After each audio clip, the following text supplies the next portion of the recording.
Bienvenidos a todos. My name is Daphne Lei. I'm the Director of Illuminations, which is the Chancellor's Arts and Culture Initiative. Our goal is to bring arts and culture to every part of the campus and to the community. And we already had a very wonderful lunch event today.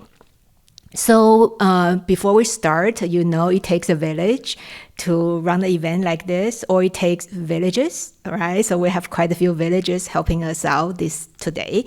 I want to thank our collaborators and co-sponsors. First of all, I want to thank Professor Alejandro Morales, who's Professor Emeritus, and he's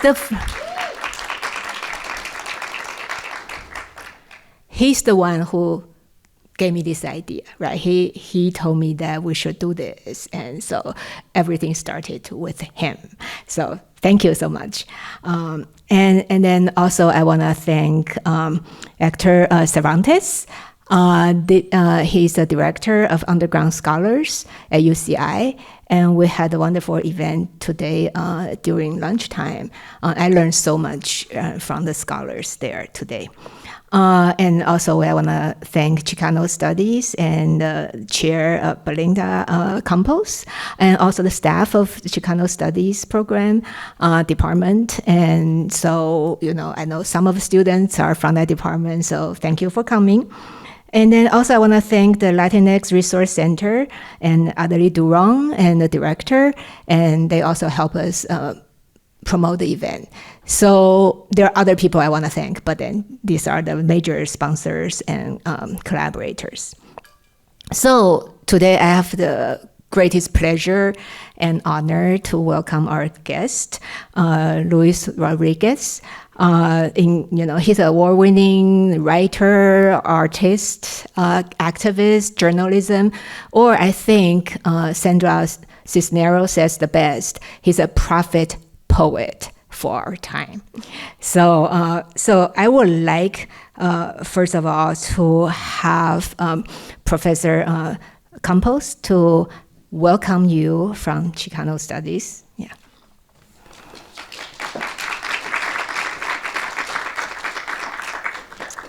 Thank you, everybody. On behalf of the Department of Chicano Latino Studies, it is such of my honor to welcome Luis Rodriguez here to UCI for this very special event.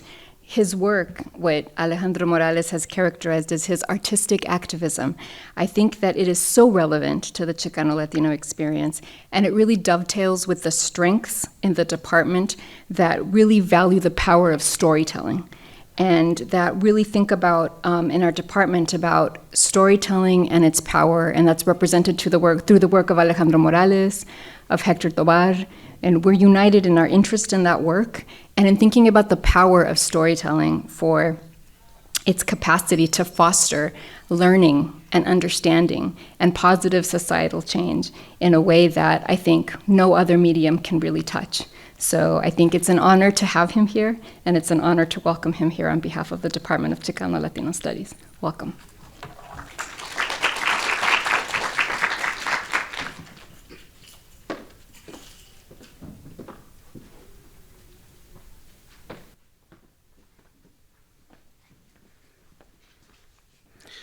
Hello, everyone. On behalf of UC Irvine Underground Scholars Program, welcome. Thank you for coming out tonight.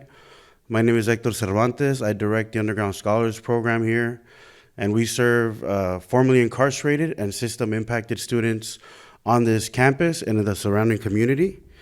And so in that spirit, I went ahead and invited one of our underground scholars to welcome Luis and you all with me tonight. So I'll go ahead and hand it off to Stephanie Rodriguez.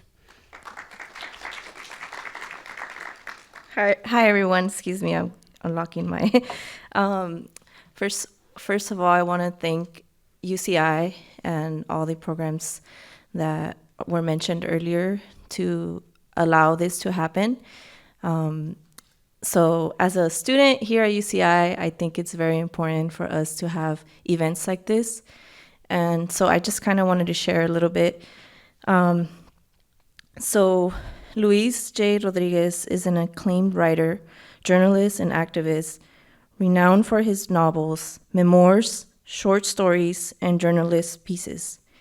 He is committed to improving the lives of Chicanx communities, predominantly in Los Angeles and Chicago. Rodriguez is proud of his Native American, Mexican, and Chicano heritage. Having personally experienced poverty, gang violence, drug addiction, health disparities, and other forms of injustice in his early life, he is devoted to activism for disadvantaged communities. And personally, I come from those communities. He founded and runs Tias Chuchas, Centro Cultural, and Bookstore, which provides educational and cultural services to local students. He also established the Chuchas Press, which publishes successful Chicanx and Latinx writers. Always Running, La Vida Loca, 1993, is a memoir of his youth with a vivid portrayal of Chicano gang life and his own struggle to break free. The book won the Carl Sandburg Literary Award and was hailed as a New York Times notable book. It Calls You Back, An Odyssey Through Love, Addiction, Revolutions, and Healing, 2011, is a sequel to Always Running. It Calls You Back further discusses struggles in an environment of drug addiction, violence, and crime. In 1998, Rodriguez won the Hispanic Heritage Award for Literature. In 2014, he was named the Los Angeles Poet Laureate by Mayor Eric Garcetti. And, you know, as a Chicana, it's just rewarding. And reading, especially his book,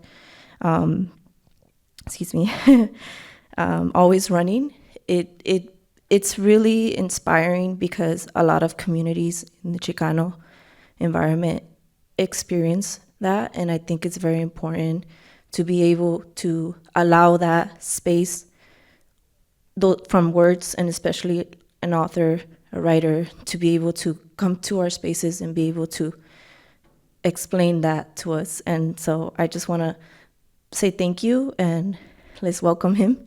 So thank you, everyone.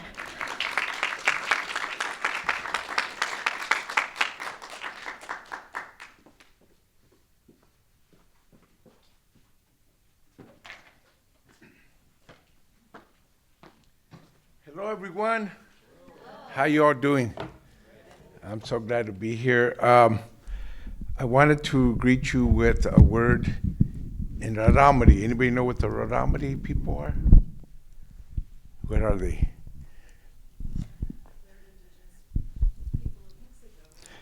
They are, and they're from Chihuahua, and they're, my mother's has roots with them. And I went to the Sierra Tarahumara, where they live, and got to know them because I wanted to know these roots. And they have a way to greet each other. It's called Guiraba. And I want to greet you, Guiraba. Guiraba means we are one. And they greet themselves, and they also say goodbye by Guiraba. It's like aloha, you know, hello and goodbye, because they want to remind themselves we are one. No matter what differences we have, no matter what disagreements, no matter what's going on, we are one. And I want to leave you with that idea that we need to be one as far as our essential issues and concerns are. I also want to bring up something that's important for me. I'm mostly going to talk, I will read a few things, I think, but people talk about being present, right? And it's important to be present no matter where we're at, what we do. But I think that we have to remember that we're actually present with the past and the future. We carry our ancestors with us. This is an indigenous idea. They're actually genetic memories, part of us. And because indigenous people are oriented towards ancestors in a very divine, deep way, we carry them with us all the time. And they're still in us. Their struggles, their pains, everything else is still part of us. They say there's a genetic memory that actually goes back. And sometimes you might have moments where you're not sure where this memory came from. And it might have been from back there. That's the way indigenous people think. We're all connected. But we also carry the future. People think we don't, but it's like the Lakota say, there's 7 generations that we have to think about. What we do now should impact the future generations. So we carry the past and we carry the future at the same time. That's when we're present, so that people don't forget, and they think present just means forgetting the past, forgetting the future. It's all those things.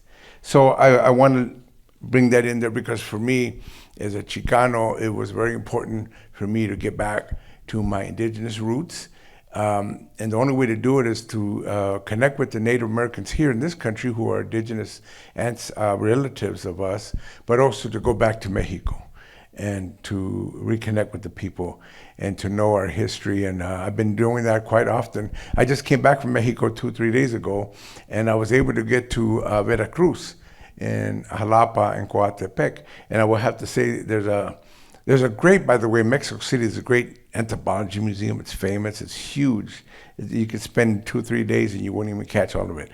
But there's another beautiful one in Veracruz because it covers the mother culture, what they call omics. And this is like at least 3,600 years old, maybe older, when they rose up. And as you know, the Mesoamerican area has roots with them. And I say Mesoamerican because that's what the anthropologists say. That's not what we call it. We call it Sem Anahuac, but that's okay. That's how they call it. But it combines the Mayan, the Mexica, and all the lot of different tribal peoples that are connected to those roots, and it comes into part of the U.S. So that's important. One of the things that I did for one of my books, by the way, these are the 3 books that we're going to sell here, and they're my 3 most important prose books, I think. Well, I can't say that. I got a novel and short stories, but I got other prose books. But these are really important, and they include my 2 memoirs, which are my 2 best-selling books, Always Running, and then It Calls You Back, which is the follow sequel, which is a very important thing. And then just as the pandemic started, I came out with this book, From Our Land to Our Land, and it was getting good reviews and a lot of attention. Then the pandemic kind of killed it.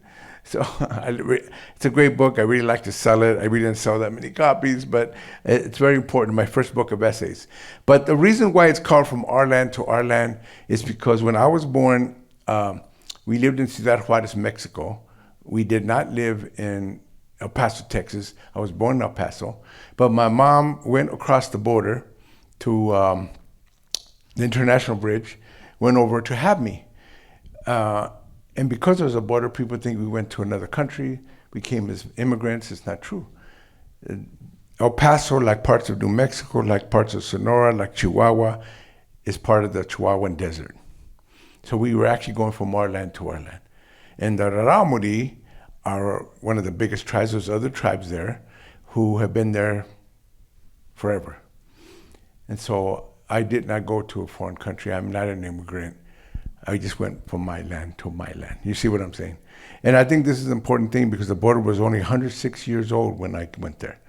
And yet we've had longer stretches of time as people. This is important because it changes the whole dialogue, I think. I heard Ann Coulter. You know who she is? Very conservative. Okay. But one of the things I heard her say is how she has 4 generations as an American. 4 generations, and she was very proud of it, and I have no issue with that. You know, fine, good for you. And that makes her an American, and she hates migrants from Mexico in particular, but she hates them. And she thinks that they don't belong here. I mean, that's one of her biggest things. She even doesn't like Trump because she doesn't think that Trump is against migrants as bad as she is anyway.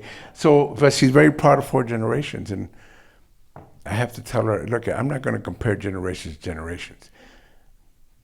But if you're going to do that, I got generations. You know what I'm saying? And that's important, just to let people know. I really don't like comparing that. I don't think it matters. The way the earth goes is nations and countries are made up. They're home markets that people made up. They're part of an old system, but they're also coming to capitalism, and it gets developed that way. But the earth doesn't care about that. You understand? The spirit of the earth is not about what border, what country. The earth embraces you no matter who you are, where you are. And we belong anywhere and everywhere. And I hope that makes sense. We have to, we've been migrants. Every human beings have been migrating forever. And so migrancy is our condition.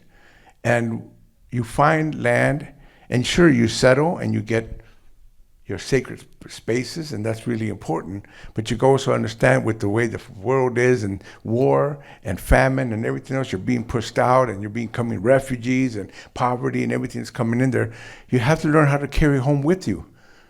You can't say anymore, this is my home, because even the Raramuri are being pushed out. When I was there was 80,000 of them living in caves. And they did that because they wanted to keep away from the Spanish. And they found these beautiful, they're one of the few cave dwellers in the world. But I understand now, almost, not all of them, but a lot of them have been pushed out. They're being pushed out of their own land. For developers, hotels, and even drug lords come in there. So there's all kinds of things. So our condition is really to carry our home with us.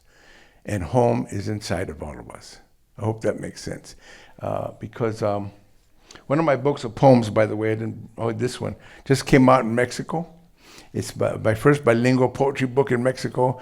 And so I've been going to Mexico a lot to push it. I brought a few copies. I know that they have these three, but I brought a few copies. Hopefully they can sell them. Todos los caminos llevan a casa, which means all roads lead home. And every road you're on, you're going to go home because you've still got home inside of you. You know what I'm saying? And we carry our home with us, and every place on earth can be home. I think this is very important for us because we get all messed up that, oh, we don't belong here, we're from another world, and culture wants to make a big deal about how many generations. That's all silly. You know what I'm saying? It's all silly, man. We all belong anywhere. Columbus brought some indigenous people to Spain many centuries ago. And nobody ever says that they have generations in Spain. You know what I'm saying? It's like, come on. So it's all silly stuff. So I want to say that because that tells part of my story and why I wrote Always Running. Because the sense of not belonging, the sense of not being held adequately and properly by the society that we fell into. As you know, I started going to school totally behind the 8 ball. I didn't speak English at all. And it was in those days, and some of you who are older remember, you were punished. Just like the indigenous people had their language taken away, us so-called Spanish-speaking people had our language taken away. And they would punish you. They would, and I told the story earlier about how when I was first grade, a teacher slapped me across the face because I uttered some Spanish words in a class. That was a devastating situation, but I have turned as much of my traumas into transcendence. I've tried to transcend them. It's hard, I get it. I don't want to put anybody down who's been traumatized. Everybody gets through this, it's a struggle. But I have decided that that's what I would do. Otherwise, I'm going to carry the pains like corpse, dead things around, and they become to hold you down. You got no traction because we're all walking around with corpse. You know what I'm saying? They may not see them, but they're the old dead things that won't go away. And I don't want to do that. I have to make my wounds my womb. New things have to rise from that. And so it's like looking at trauma and wounds differently.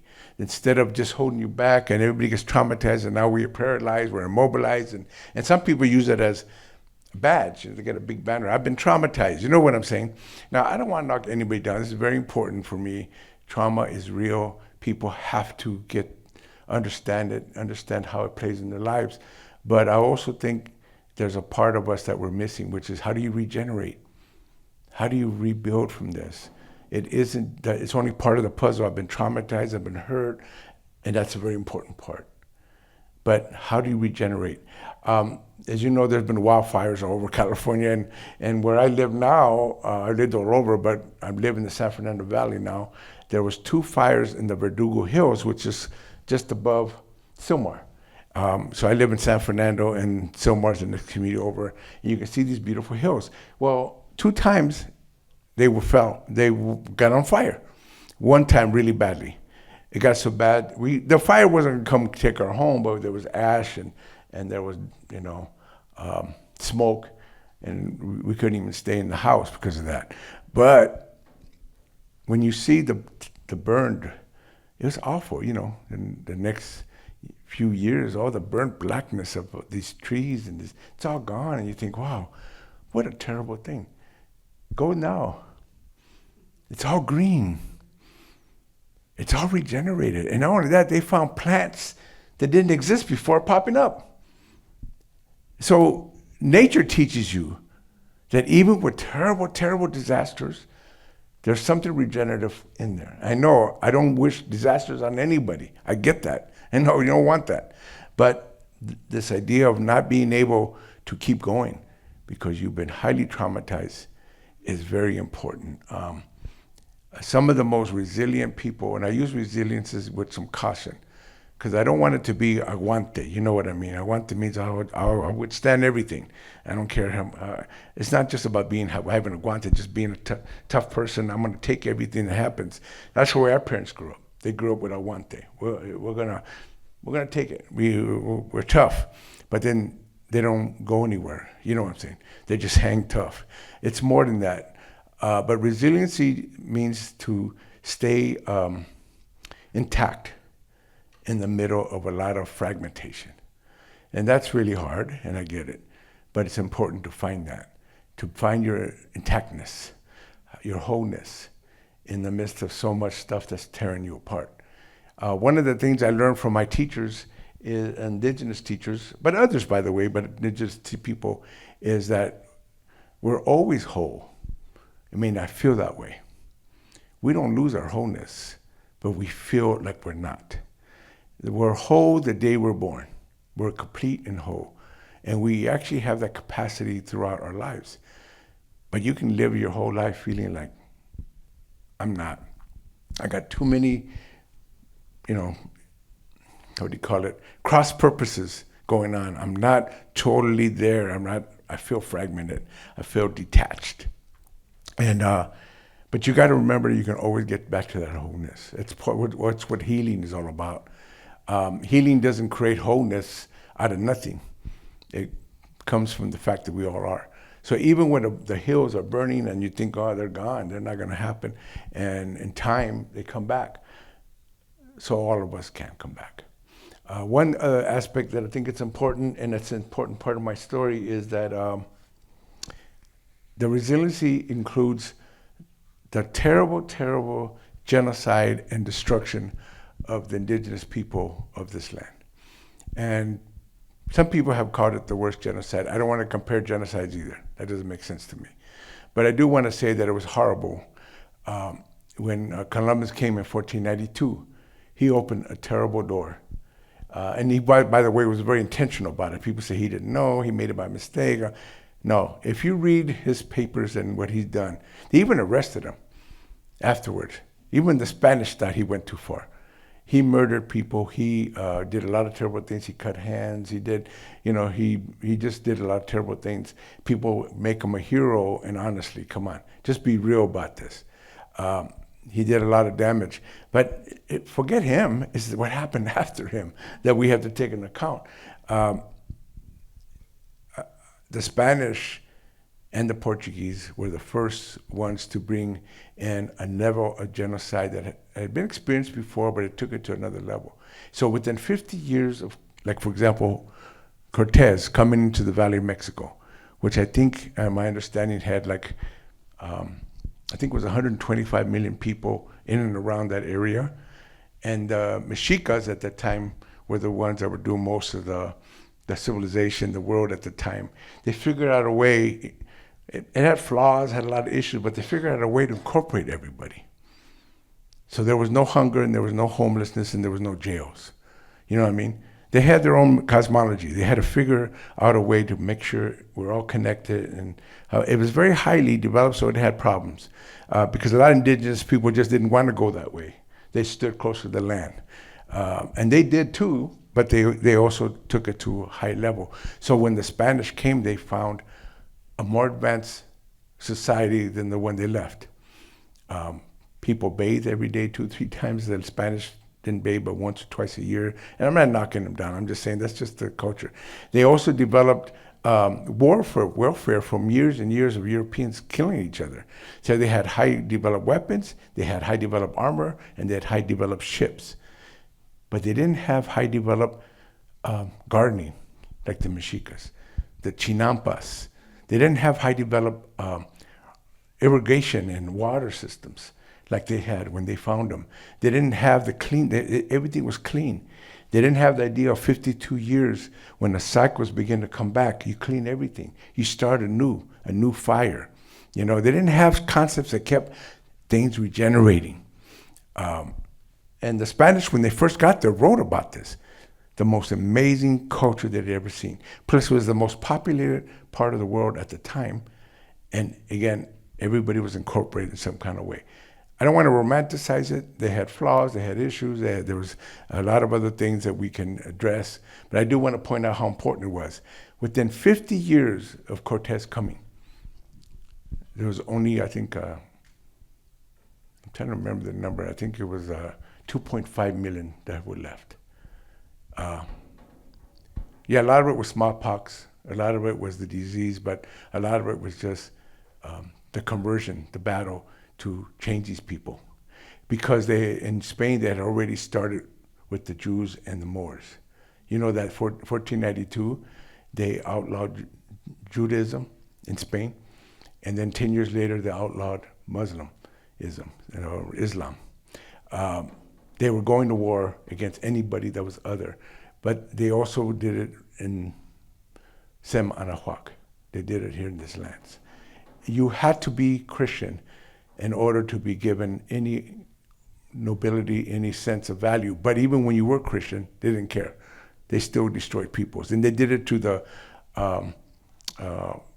Jews that had converted, just like the Moors had converted.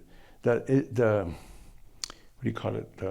Spanish Inquisition was being used not against other Christians, even though it was supposed to be only Christians. It was being used against the converts.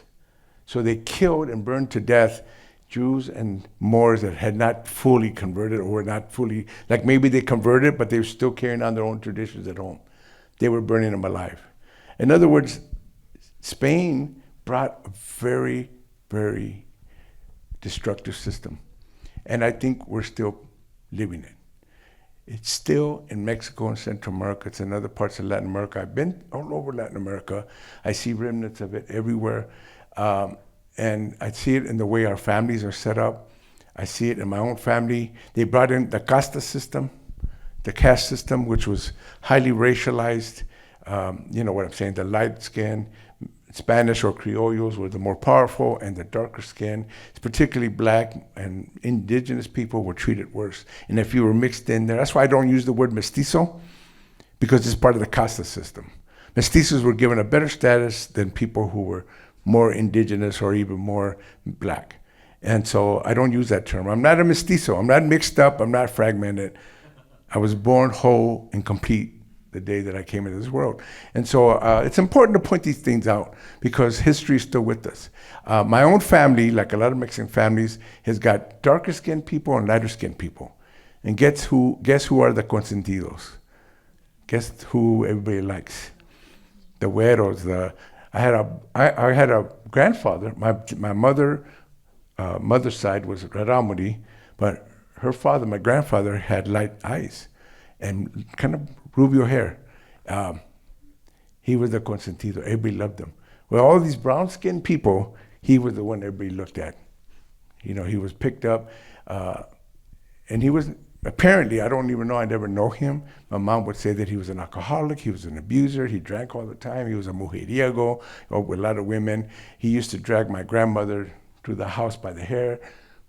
I can't talk, I don't know him, maybe I'm talking bad about him and maybe I shouldn't, but my mother's stories, but they didn't matter.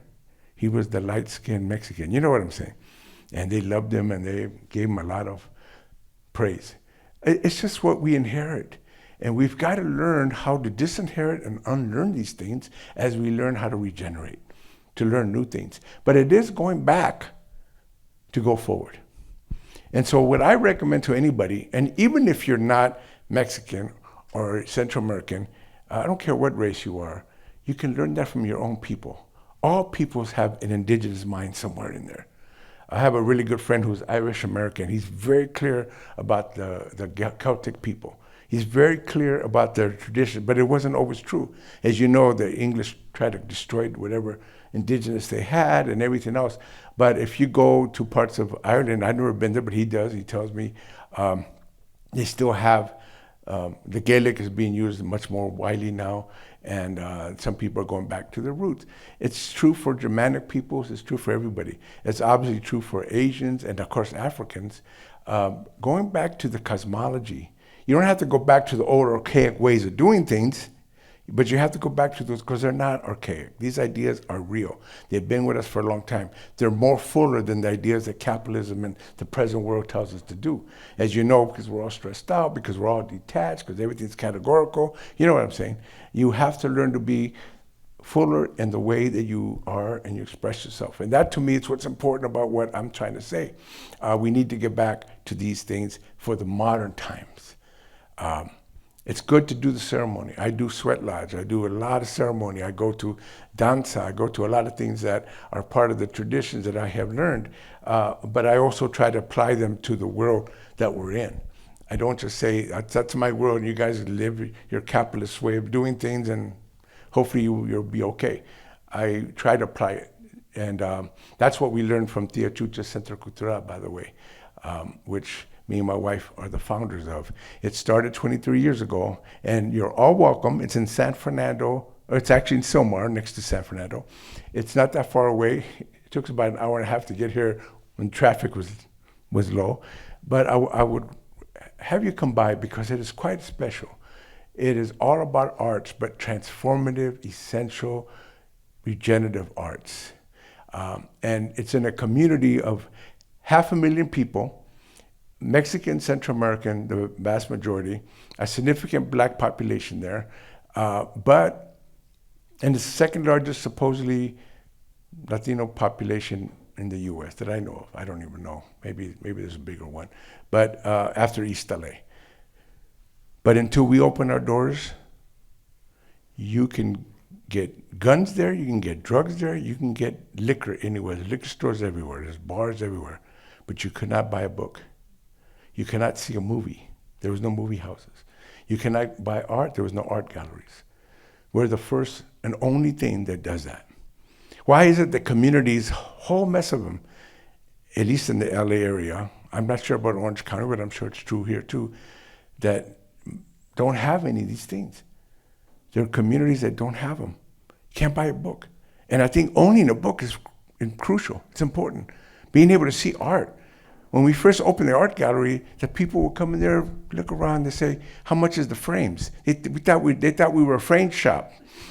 They didn't know we were selling the art in there.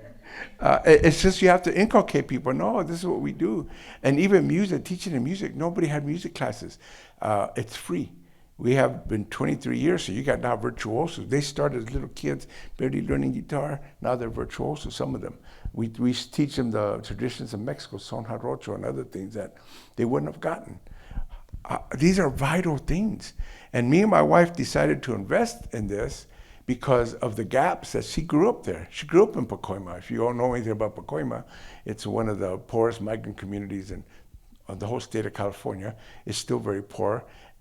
It's got housing projects, got gangs, it's got a lot of other things, but it's also got a lot of hardworking people, good people. And she grew up in a family of 11 kids. And it was a very good, beautiful family, working class all the way through. But she came back 4 years ago when we came back from Chicago and saw nothing had changed culturally, nothing had changed. She says, what happened to my community? There's nothing here. And all the industry that brought people there, the GM auto plant in Van Nuys, which is what a lot of people went to, gone. The brass foundry in Pacoima, gone. All the garment industry, everything was gone. So we had to create a space.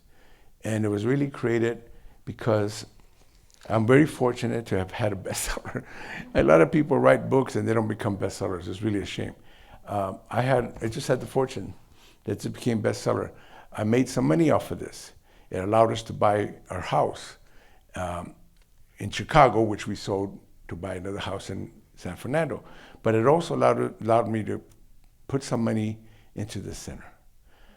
Like a lot of people, I guess, I could have bought a Lexus, I could have bought a swimming pool, whatever, you know. But I didn't want that. We agreed, me and my wife agreed, we wanted to put it in the community. And that's how Tia Chucha started. And Tia Chucha's has been going on. It's now got 18 staff. And 18 years, right, Trini? Or I forget how many years when we decided to turn it over. Yeah, so we decided to turn everything over to these young people. Trini ran everything, day in and day out. She was running it. I was helping raise funds. I was outreaching. I was doing a lot of things. I was on the board, president of the board, and she was managing everything. And then we finally made a decision. It's time to turn it over. We had these young people, a couple of them, show up since high school, and now they're in their late 30s and early 40s, running the place. And they're really good. They're amazing. We don't do the day-by-day operations anymore. We're there all the time. They go to us like elders and guides. She's still on the board. I help wherever I can. But I want you to know that it wasn't going to be something me and her are going to hang on to. We had developed a generation of leaders, of activists, and they're running it. And that's an important point, to never lose sight of who's coming up. You will gender new generations of activists and leaders. I started, me and her, been activists and leaders and struggle for 50 years, and now bring in new generations. So I'm gonna read a little bit because I wanna share some of these ideas. And I thought, well, I was gonna read, I know I went to make all these really good idea, but I think I wanna read a couple poems. Does that sound good? And it's sad because we don't sell any of the poems here, but that way you get some idea about what I do. And I'm going to start with a poem I wrote. I mentioned that teacher slapping me, right? So it actually could have destroyed me. And in fact, it silenced me for many, many, many years. But I always had that slap in me. And somehow it came through in me that I needed to find my voice. And I needed to be good at speaking and writing. I needed to challenge this silence that they imposed on me, that they wanted to impose on me. That's how I turned that wound into a womb. And because that's what I do. I'm a writer and I'm a speaker and I use words. And so this is the poem called Words. The thing is, I wanted to be a writer even before I knew what writing was about. I wanted to carve out the words that swim in the bloodstream, to press a stunted pencil onto paper so lines break free like birds in flight, to fashion words with hair, lengths and lengths of it, washed with dawn's rusting drizzle. I yearned for mortar-line words, speaking in their own boasting tongues, not the diminished, frightened stammering of my childhood, but to shape scorching syllables with midnight dust. Words that stood up in bed, danced merengues and cumbias, that incinerated the belly like a shimmering habanera. Words with a spoonful of tears, buckshot, traces of garlic, cilantro, aerosol spray, and ocean froth. Words that guffawed, tarnished smooth faces, and wrung song out of silence. Words as languid as a woman's stride, as severe as a convict's gaze, herniated like a bad plan, soaked as in a summer downpour. I aspire to walk inside these words, to manipulate their internal organs, surrounded by veins, gray matter, and susurras, to slam words down like the bones of a street domino game, and to crack them in two like lovers' hearts. Thank you. So, language that I was denied became this ocean I swim in. And that's a very important part. And I want people to hang on to language and to get good at it, because they always, and you know, I don't talk like I really know language that well, because I talk so much like I do in the neighborhood, just like a regular guy. But I do know language very well. I do write my own things, and I do edit, and I even have been translating my poems into Spanish, and now I got this book translated with others. I do want to mention one thing before I go further, because this is very important. Alejandro Morales was somebody that I read, decades ago, and was one of the first Chicano writers that I was able to pick up and say, this is what I'm interested in. He was writing about East LA, he was writing about the communities that I knew, at least I was aware of, and he was writing about them in ways that were very real. You know what I'm saying? It wasn't the let's make it look nice so everybody can like us. It was just real, and it was just complex, and it was important for me to read them. And not that long ago, we got together, and he came to me with his latest novel. And the Chucha Press, we've been going at this for about 37 years, I think. I forget how many years. I've been putting out a lot of books through it, and I was honored that he accepted to publish with the Chucha Press his book called The Place of the White Heron. It's available now. It's been out for about a year or so. Please get his book. He's an amazing writer, but again, he tells these stories that need to be told. And so I'm really honored to say that, and I don't want to embarrass him, but I do want to let him know how valuable it was that he came to me, and that he was somebody that I looked up to as a model for what I could do in my own way, because everyone writes differently. But I'm really honored that he helped make sure this happened. So thank you, Alejandro. Yeah. I wrote this poem called Perhaps. And again, some of my poems are very concrete. Some of these kind of swim in that sea. But I want to read it to you because it's a little bit, I don't just read it. It's called Perhaps. Perhaps when the stories are lost and pleasure is a dry river, and what makes the flesh sing is a long gone supplication, we may find our true names. Perhaps when the earth's rotation stops, when the moon has wilted and the sun's rays scorch down the squandered ground, we may uncover our inner eye. Perhaps when the poisons that once were our sustenance and the radiation that once gave us light now foster our insatiable hungers and an abiding darkness, we may know what really feeds and guides us.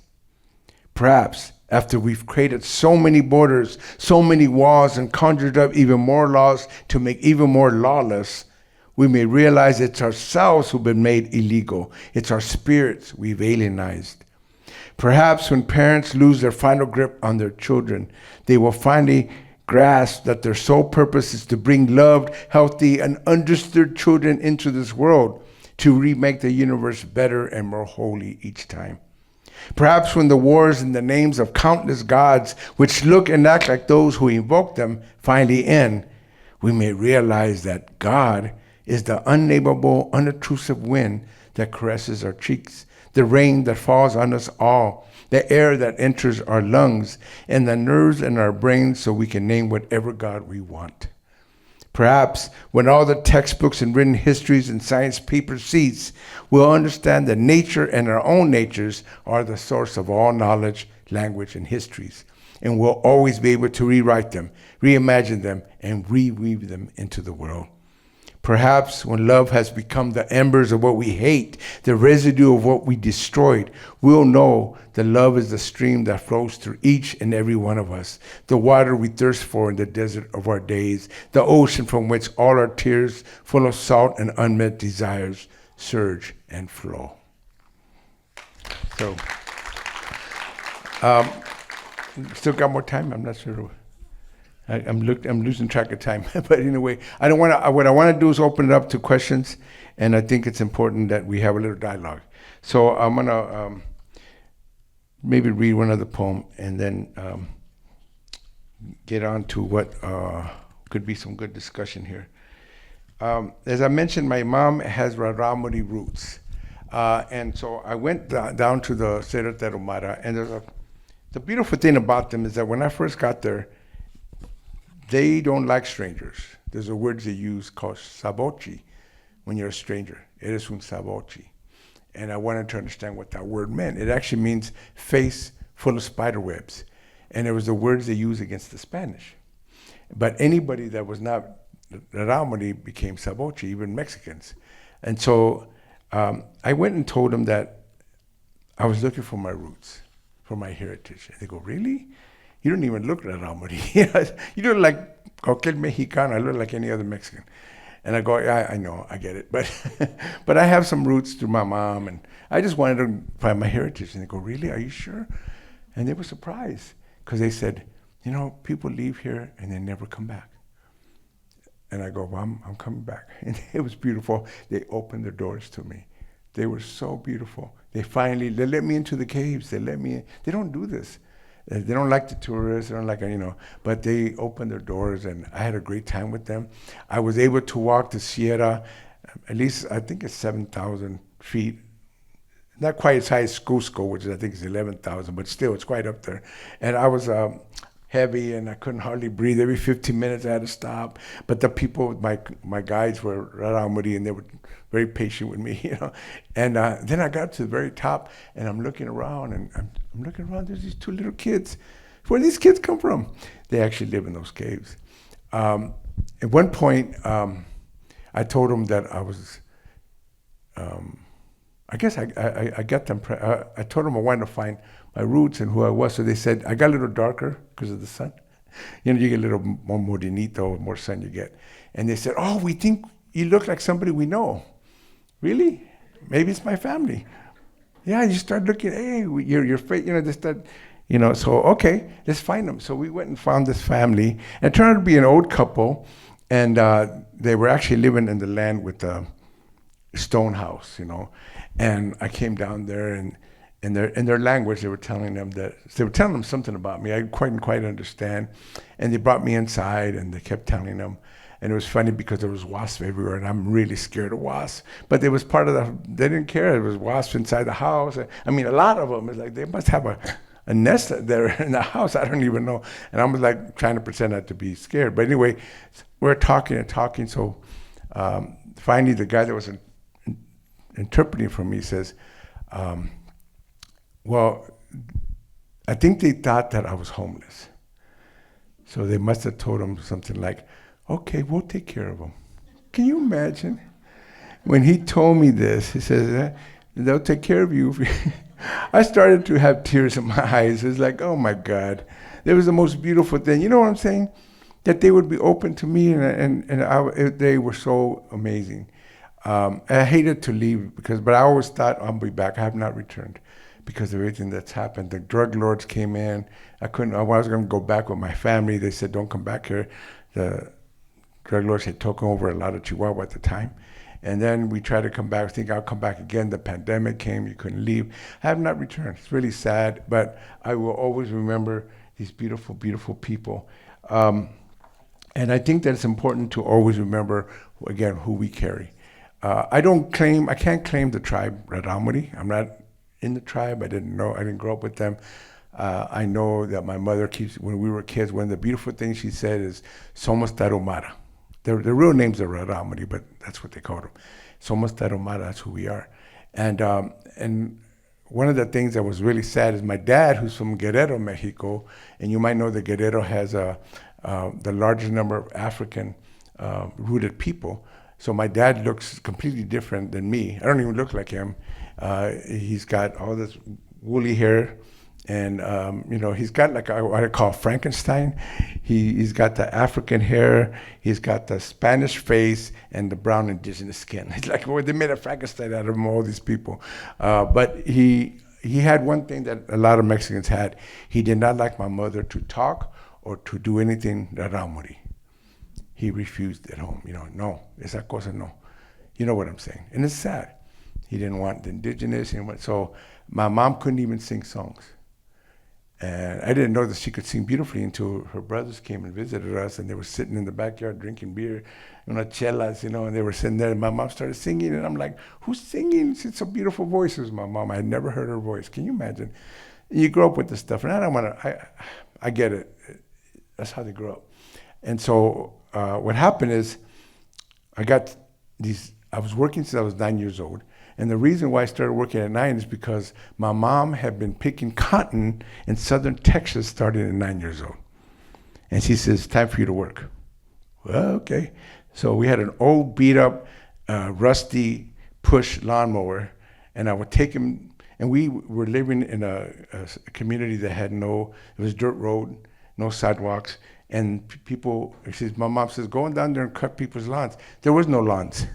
It was dirt yards with car parts and other stuff. But I would pick weeds, whatever I was, pushing this crazy lawnmower. There was no lawns, But anyway, I got a little bit of money, 25 cents for whatever I did, But it was good because I learned to work. But one of the things that I did is that when I was 13, I worked in a car wash. After everybody was done, I was the guy that cleaned everything. And we used big hoses. And what happened is I had my feet so soaked that eventually these terrible flowery things grew out of my feet. And they were painful. And I couldn't even go to school. And we never went to doctors. You know what I'm talking about. And but she found a clinic. Somebody said, you got to take him somewhere because I couldn't even walk. She found a clinic and the doctors were like, I don't know what's wrong with this kid. They gave me ointments, no trabajaba, didn't work. I was in bad shape. So my mom must have convinced my dad, we got to do it the old curandero way. So she brought my uncle, Kiko, and they came down there, and this is what they did so you know how it works. They had a gourd, regular gourd, and they put marijuana leaves in there. And this is in a time when marijuana, now everybody gets its medicine, but only Mexicans were doing it that way. They were using marijuana for medicine. Some of them smoked it, but it really was more about the medicine, you know. And it's illegal. You weren't supposed to have marijuana, but they knew how to get it, you know what I'm saying? So they would bring it, and they used it. And so they put it in this gourd, and then they put añejo, aged tequila in there, and kept it overnight, maybe 2 or 3 nights overnight, just kept it there. And it made this tincture that now everybody uses, because me and Trini have had this marijuana tincture now that you can use. Anyway, and this is when I was 13 years old. And my uncle came, and you know, he said a few prayers, maybe a couple more Raramuri words, and then put these leaves. Well, first he cut all those terrible flowery things. Blood and pus came out. It was awful. It was really bad. It hurt. He cut everything, then he put the leaves over it. In 2 or 3 days, they got better. In a week's time, they were almost all gone. You know what I'm saying? And this is the one time when my dad, okay, but he stopped it after that, you know. But it was important. I want to let you know we have this knowledge in our bones. We have deep knowledge. And even though it's been denied us and we pushed away, this is better than any doctor, and it's better. And I'm not against doctors. Go to your doctors, get your pills, whatever you need to do. But what I am saying is that we had complex ways of doing things. And my mom and my uncles had a little bit. They didn't grow up traditional, but they had some. And it really helped me. And I have in my book the idea that this is really the Jesus I want to believe in, the brown, indigenous Jesus. You know what I'm saying? Not the white, blue-eyed guy that everybody puts on walls and everything, which ain't even real. You know, they're lying. They lie to you about Jesus all the time because they have to. But if you go to where Jesus was from, in the Aramaic-speaking peoples, they're all brown-skinned people. And they even have in the Bible that he had woolly hair. You know, so it's like, come on, be real. They can't even be real about Jesus. Anyway, but that's who I wanted to believe in, that spirit of people who actually could heal. You know what I'm saying? So I'm going to end with a poem that I wrote, because again, how do you regenerate? I was in a gang at age 11. I already stopped listening to my parents at age 10. They would try to hit me and it wouldn't work. My mom, wouldn't cry. She hit me with everything you can imagine. The manguera, the chancla, the gancho, the tabla. She hit me with everything she could and it wouldn't work. So I didn't listen to them. 11 years old, I was in the gang.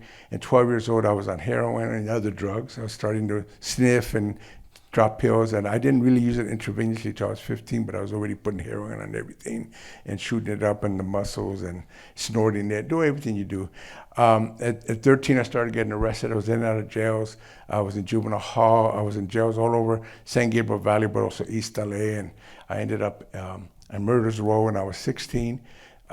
They tried to get me for the murder of 3 people that I didn't do, but it didn't matter. I had a son next to Charles Manson. I got through all that, and then at 17, I was arrested for attempted murder, which I actually shot somebody in the butt. That's part of the story. But the homies scared all the witnesses, so they couldn't get me. I was getting through a lot of stuff, and finally, at 18 years old, I got convicted and did some time for so-called assaulting police officers, which, by the way, I didn't assault them. They were beating up a Chicana who was handcuffed on the parking lot of an after-hours club. They were beating her, and she was already handcuffed and screaming. And this is when I knew I was no longer a gangster. All the gangsters were looking and walked away. And I couldn't do that. And I went up to the cops and stop, beating up on her. She's over. And then I couldn't put two words together because they jumped at me, 8 of them, so fast. And the only reason they said I assaulted them is because apparently when they knocked me down, my foot scraped one of them in the chest. And so they eventually got me for resisting arrest and drunken disorderly, and But I decided to change my life at that moment. I did my first heroin withdrawals in the county jails. And then when I got through, I walked out of that jail. I promised myself I would never go back for crime or anything like that. And I never did. I got out. I still had a little bit more problems with heroin, but I eventually quit everything.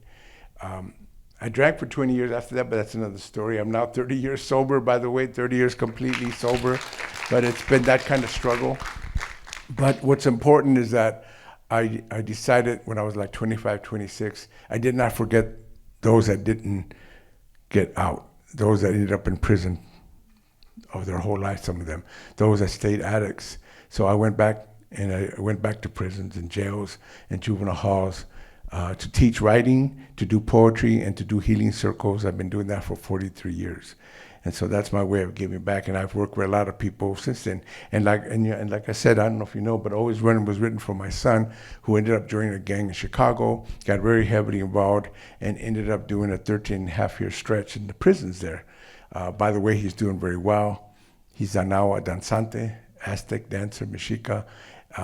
It's doing very well. He's just moved back to Chicago. He was with us for 9 years. He just moved back to Chicago, and of course I'm sending him a lot of blessings and well wishes. And I just want to let you know that the pains continue. I lost a grandson a year and a half ago to fentanyl, 22 years old, Joshua, which is devastating to still have a grandson. You think, man. And then his sister, my granddaughter, was in prison at the time for crystal meth. And she just barely got out, and so she's in Chicago right now at a recovery parolee housing, and my son wants to get back to help his daughter. I think her brother's death hopefully has impacted her, so she doesn't go back. We hope. We don't know. She's 30 years old, but in her 20s, especially early 20s, she was in the street. She was everywhere, prostituting herself. It was really sad. I thought we were going to lose her, but we lost her brother. I just want to let you know these things still impact us. We're still involved, and it's not over with. But that's why we all have to say, we are one. Let's work together for each other and for our families. I want to read this poem. It was a poem called The Calling, because when I was sitting in that murder's row, I started to write. They do everything, play cards, and they put graffiti on the walls with smoke. I don't know if you knew how they did, they couldn't really have too much instruments, but they used smoke, and they did really good cholo graffiti with smoke. I don't know if you know that. And I have probably one of those walls has my name on it. I don't know. They tore down the Hall of Justice jail in LA, so I wanted to go back and see if I can find that cell, but they took everything down. Anyway, this poem was first written there, and it was I called it The Calling afterwards, because it really is reflective of I've been called to a destiny different than what I was given. And it goes like this. The calling came to me while I languished in my room, while I withered away my youth in jail cells and damp patio fields. It brought me to life out of captivity in a street-scarred and tattooed place I called body. Until then, I waited silently, a deafening clamor in my head, voiceless to all around, hidden from America's eyes, a brown boy without a name. I would sing into a solitary tape recorder, music never to be heard. I would write my thoughts in scrambled English. I would take photos in my mind, plan out new parks, bushy green, concrete free, new places to play and think. Waiting. Then it came, the calling. It brought me out of my room. It forced me to escape night captors and street prisons. It called me to war, to be writer, to be scientist, and march with the soldiers of change. It called me from the shadows, out of the wreckage of my barrio, from among those who did not exist. I waited all of 16 years for this time. Somehow, unexpected, I was called. Thank you very much. And we got a little bit of time for some Q&A. Okay, so I wanted to get some questions and comments. a little bit of a dialogue. I probably went over. I apologize for that. You get me going now? See, that slap didn't work the way it's supposed to. So, but if we can have some little questions and dialogue, that'd be Yeah, nice. if you, yeah, please raise your hand and we'll get you the mic. Yeah.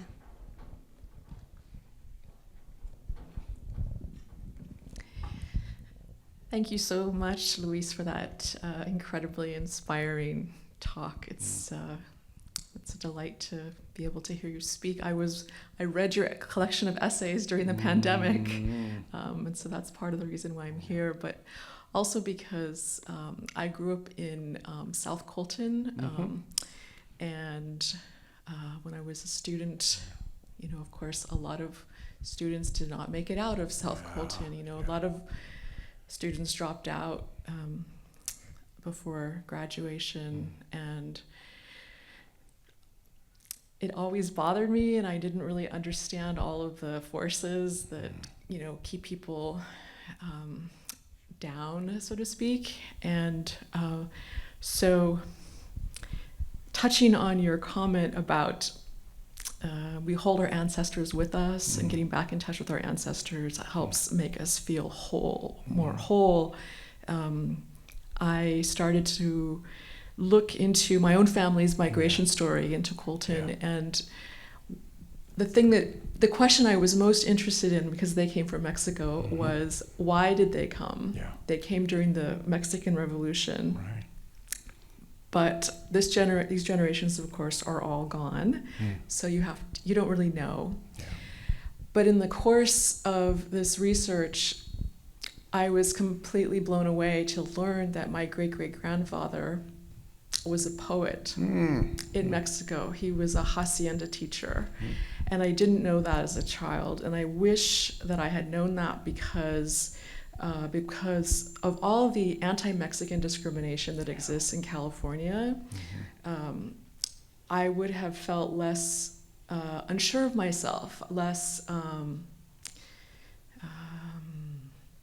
insecure if I had this connection with my family. Yeah.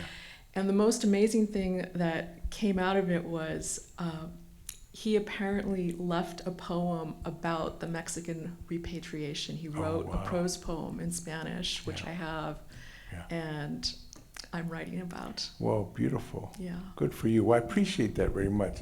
One thing people don't know, my family was also part of the Mexican Revolution. My dad was born during that.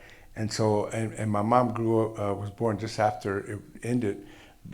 They're a lot older, they're dead now, but the Mexican Revolution, 1 million people were killed, 1 million refugees when the country had only 15 million people, which is about the size of Guatemala now. Mexico has grown tremendously since then. It was an impactful, terrible, destructive thing. It led to a lot of the barrios being created all over California and other states. It created these neighborhoods that now we have. And people don't know about it. I studied the Mexican Revolution because I wanted to know about my grandfathers. One fought with Villa, and the other one fought for his enemy, Carranza. And somehow my mom and dad, the next generation, found each other, and love tore apart all the rivalries. But it's an important history that we don't talk about, and it's really good that you mentioned it. I think people should study this. As you know, a lot of Central Americans are in this country because of the civil wars in the 80s, and some of them even before then. And the thing about the Central Americans is those wars, again, were orchestrated, most of them by U.S. policies, U.S. CIA involvement. And one of the things I did is in the early 80s, I went to Nicaragua and Honduras, first of all, to cover the Sandinista struggle, but also the Contra War was going on. And so I was a journalist at the time. By the way, I was a journalist in San Bernardino, so I was in Colton. I covered a lot of crime and murders, and that's all I was doing. Colton was a rough place, and I remember going through there. So I was in the middle of the Contra War, man. I didn't even know. And we ended up going we snuck into southern Honduras to the Rio Coco and got to watch the camps of the Contras, which people say, well, these were maybe guerrilla army. They weren't. They were highly resourced. They had tents, they had uniforms, they had machines, big giant bomb that the U.S. is supplying. And they supplied a lot of it by getting cocaine, and you guys know this is true, but I actually witnessed some of this stuff through Colombia, through Central America and Mexico, and the drug cartels of Mexico, which were drug families, became cartels because of the U.S. involving them into that cocaine trade. And eventually that came into LA starting. Crack started there because the inner city kids, black and brown, figured out how to make rock, eventually crack and all this stuff, and started the crack epidemic. And the CIA was all involved there. And I know because I used to interview DEA people, which DEA people, the one thing about them, they were really anti-drug. They were cowboys against drugs. They hated the CIA. I'm not saying they were great heroes. I'm not saying they were great, but they really, and they'll tell you, the CIA is doing this. They told me. Nobody would listen to me, and they didn't listen to Gary Webb in the San Jose Mercury, who actually did the stories that eventually he committed suicide, supposedly. It's people have questioned that. But anyway, you mentioned all these things to point out this country has been involved in some devastating policies, including things like the crack epidemic that has not been thoroughly dealt with the way it should be. But I happen to be there. I got shot at by 50 caliber bullets and bombed twice. I mean, unharmed. I mean, again, oh man, the blessings I have to be thankful for. I got through all this. But that's the reality of war in Mexico and Central America and other parts of the world that we have to deal with. So thank you for that. Anybody else? Yeah. Other questions? In the back, yeah.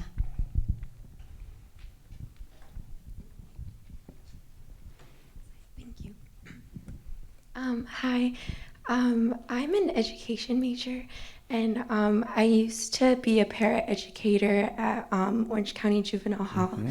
And so my students, you mentioned that you were formerly incarcerated, mm-hmm. and so many of my students found themselves in positions similar to you. And I guess you mentioned the importance of turning wounds into wombs, and how we should encourage people to find words and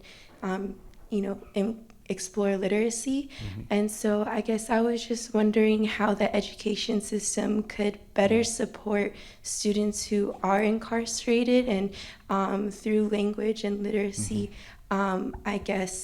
support students and empower students who are incarcerated or in those communities. Yes, very important work. That's why I've been doing it for 43 years. And it's not just writing, it's all arts, all creativity is really the way to go. When people are lost and confused, they want to get an order. But order isn't the next step when you're chaotic, and life is chaotic, or even the society is. The next order is creativity. The imagination has the first primary step you have to take. You reflect and then think about how to implement it, So I use the arts, and we do it at Tia Chuchas. We have a group called From Trauma to Transformation that goes and brings artists, theater people, and poets, and even African drummers and Mexica. My son was going doing Mexica stuff in the juvenile hall, juvenile camps, as well as they have gone into Chino prison and other institutions, parolee housing, to do that. So we use arts to transform. We use arts as a way to find your creative self. Because the problem with all of us that get highly traumatized, we stop being creative. We start following other people's paths. We start becoming so practical oriented. I call it the masculine energy starts overcoming the feminine. You know what I'm saying? Society, the capitalist system has turned everything on its head, and masculine energy now runs everything. The bottom line, practical steps, and even universities are pushing people, get a business, get a job, forget the humanities, forget literature, forget all kinds of things, because you need to get into business. You know what I'm saying? We need to, I'm not saying I'm against people getting into business. I'm not even against people having their own businesses. What I am saying is be creative and then take those steps. The feminine first and then the masculine, you know what I'm saying? Imagine first and then implement. That's the steps that we try to do with the formerly incarcerated as well as incarcerated. It's worked. I've seen it happen many, many, many years. We hired a guy that did 30 years in prison. Now he's part of our team. Ramiro, my son, was in it. We had another 2 or 3 other formerly incarcerated that's been part of our team just to help bring that out. So I believe it's important. We need to get out there. I call them keys of liberation. Even if you're sitting in prison for LWOP, life without possibility of parole, you can still transform your life and you can still have an impact. These people are supposedly written off, but I see them. I see their humanity. I see they still want to change. Some LWOP people don't want anything to do with the world they came into, but they need to know the keys of liberation are inside of you. You know what I'm saying? And then we, as a society, should do everything we can to abolish prisons. We don't need prisons. We don't need them to be punishment. And we got to do everything we can to free these people, literally, and give them the tools, the connections, the resources to rehabilitate, but also become people who can help change the world for the better. And that's the way I look at it, and that's part of the work that we have to do. So thank you. Can I ask a question? Oh, yeah. Yeah, okay. I'm right here. When I was reading Always Running, I kept asking, how did he survive? How can anyone survive in this kind of situation, right?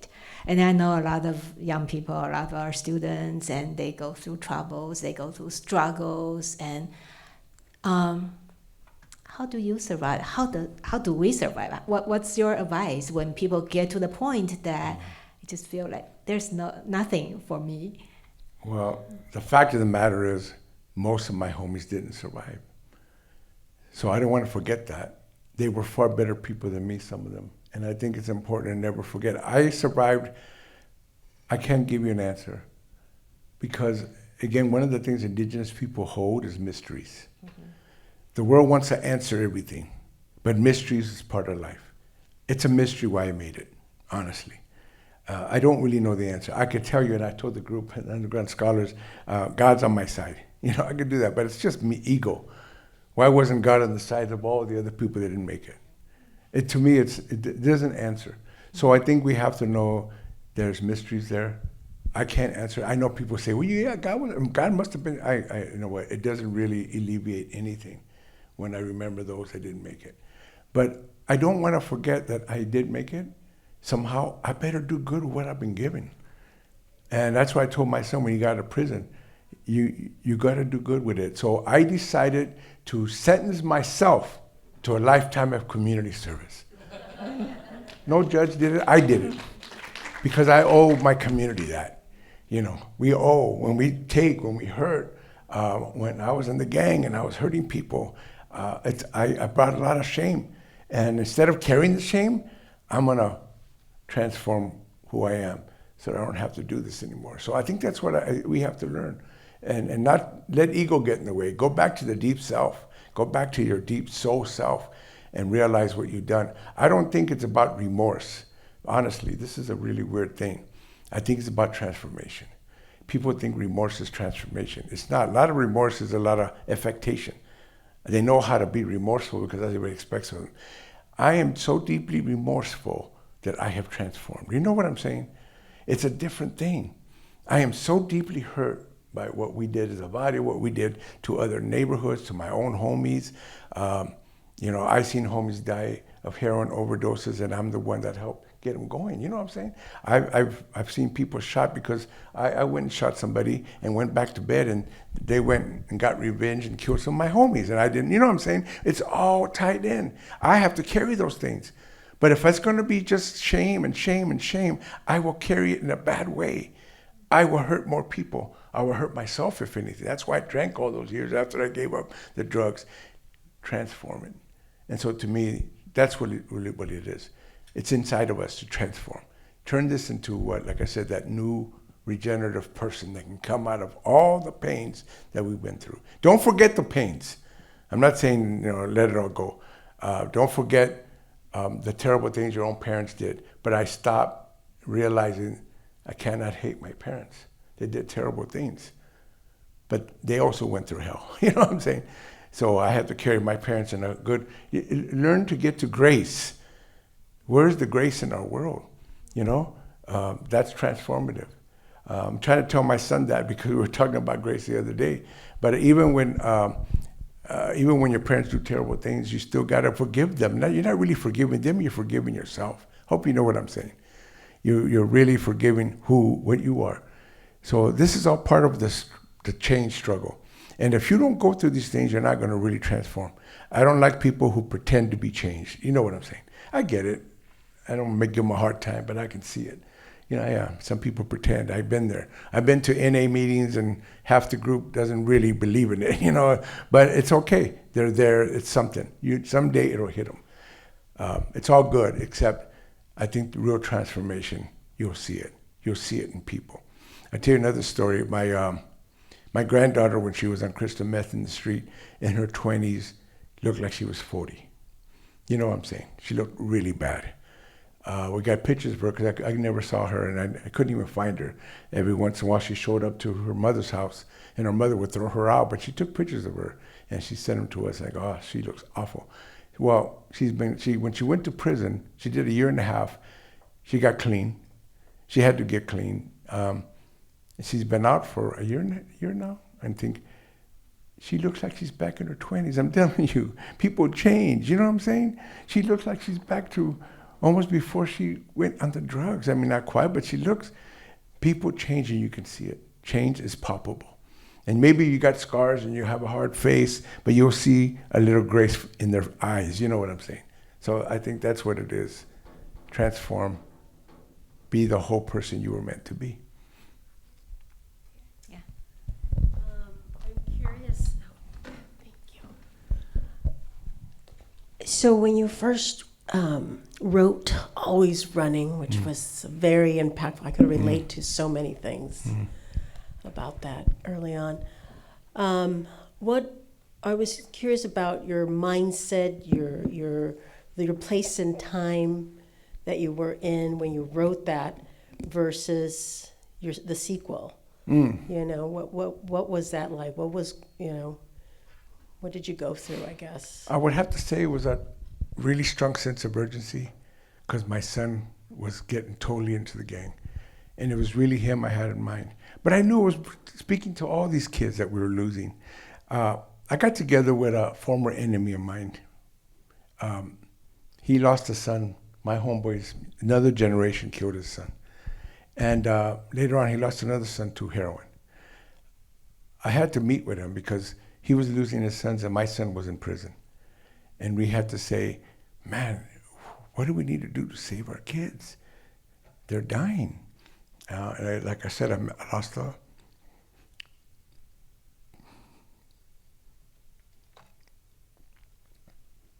a grandson. So, more than anything, it's urgency.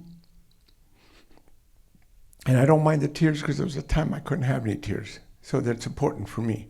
But urgency was what drove Always Running. And I didn't think it was going to work. I didn't think anybody would care. I didn't think the book was going to matter. But it has impact. Even my son. It took him a long time. He was the hardest one to convince. It took him a long time, but it impacted him.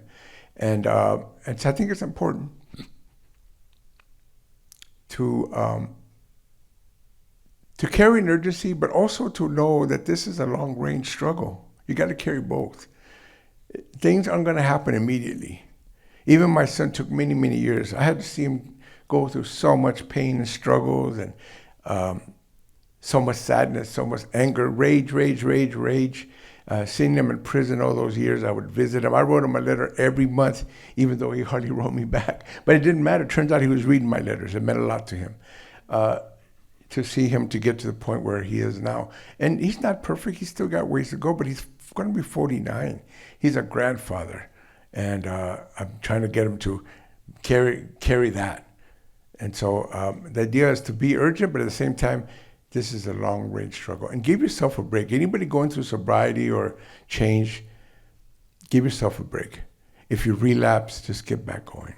Don't give up. And you'll eventually get a little bit stronger each time. You get strong enough to take it further. That's what I want to wish on all of you, to not give up and to keep carrying it. I don't want to wish any of you lose any of your family members, but it happens.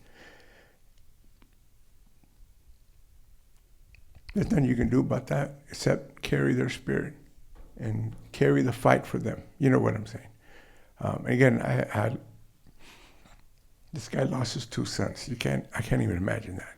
So this is what we're doing in our neighborhoods. This is what's happening. This is how we're all dying. Genocide has another level where we're killing each other. And again, drugs is somebody else's invention. Guns in our neighborhoods is somebody else's invention, but we're playing into it. And I'm totally against it. I don't have any guns at home. We have a clean and sober home. I have my 2 other sons now living with me at home. They're clean and sober. I have a daughter that's clean and sober. And my son, my oldest son, he's clean and sober. We just have to keep moving forward. And I think that's what it's going to take.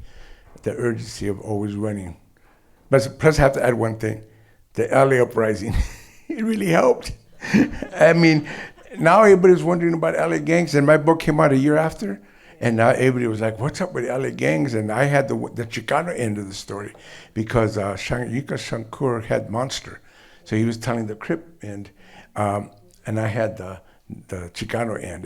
And with both our books got very popular at the same time, because people were looking for what's up with these gangs, And so that helped. I didn't start the uprising, just so you know, but it helped that it happened, and I've been carrying that ever since. Thank you. Anybody else? Maybe one more question.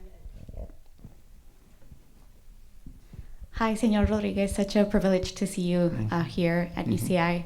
My name is Karina, and I'm pursuing my PhD here. And when I first started, I had no idea what I was going to do.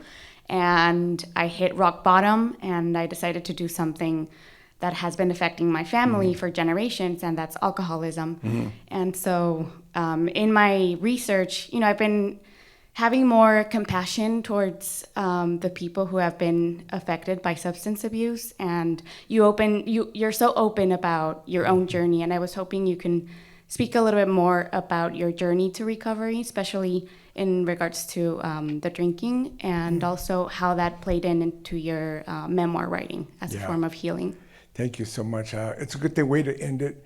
The drinking, I think, did more damage to me than the heroin, only because I did heroin for 7 years, and really the last few years was intravenously. I was using it everywhere, but I did it intravenously for, I think I was maybe 3 years. But it was enough to get me addicted. In 3 years, I was stone addicted, and I went through my withdrawals. It was painful, las malillas, as we called it. It was rough. I didn't think I'd ever go through that kind of pain ever again. But what happened is that drinking is acceptable. Everybody drinks, no big deal. So I'm drinking and going to parties and hanging. I love the bars, and it was no big deal, but it was a big deal. And it actually did more damage. And letting that go was really hard because of the fact that it was mixed in with smoking and drinking and everything else terrible that you could do, overeating and everything else. And I had to learn how to let that go, and that was really hard.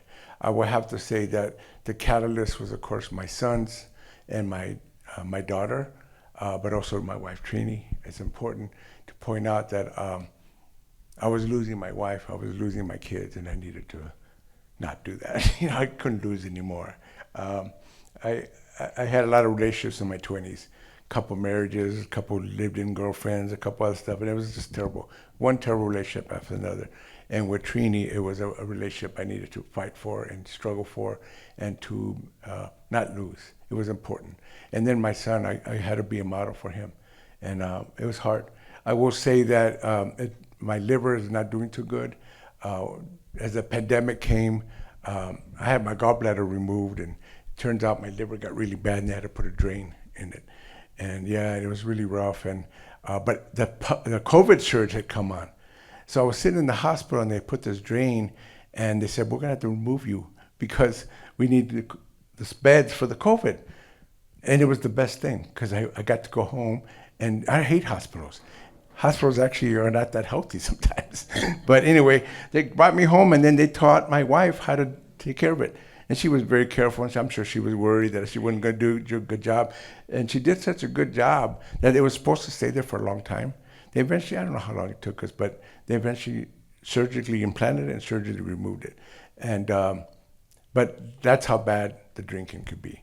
I'm lucky that I missed the bullet of Hep C. A lot of my homies had Hep C, and they ended up losing their livers, and some of them are gone because of that. I've had a lot of homies dead, and friends lost their livers, and I didn't quite get that bad, but it got bad enough. So I just want to say, And some people don't care. They'll keep drinking even when their livers are gone. You have to care enough about yourself spiritually to care enough about yourself materially. You know what I'm saying? You're not going to care yourself materially unless you have a spiritual thing that's there. Without that, I couldn't go forward. And that's what helped me. So I'm very careful now. I could lose my liver. I don't want to. I'm going to work very hard. And that's the thing, because I have a spiritual engagement. You know what I'm saying? It isn't just my body. If it was just my body, I could care less. When people used to OD, you know what we used to say? I want what he had. I want to get what he had. It must have been good stuff. We didn't care about the material things. We didn't care about the body. But that's why you need to get that spiritual thing going so that you really start caring about these things. You know what I'm saying? So hope that's helpful. Yes, thank you so much. Thank you. Thank you. So thank you all. You guys were great. Muchas gracias. And as we say in Mexica, lazo kamati. Thank you very much.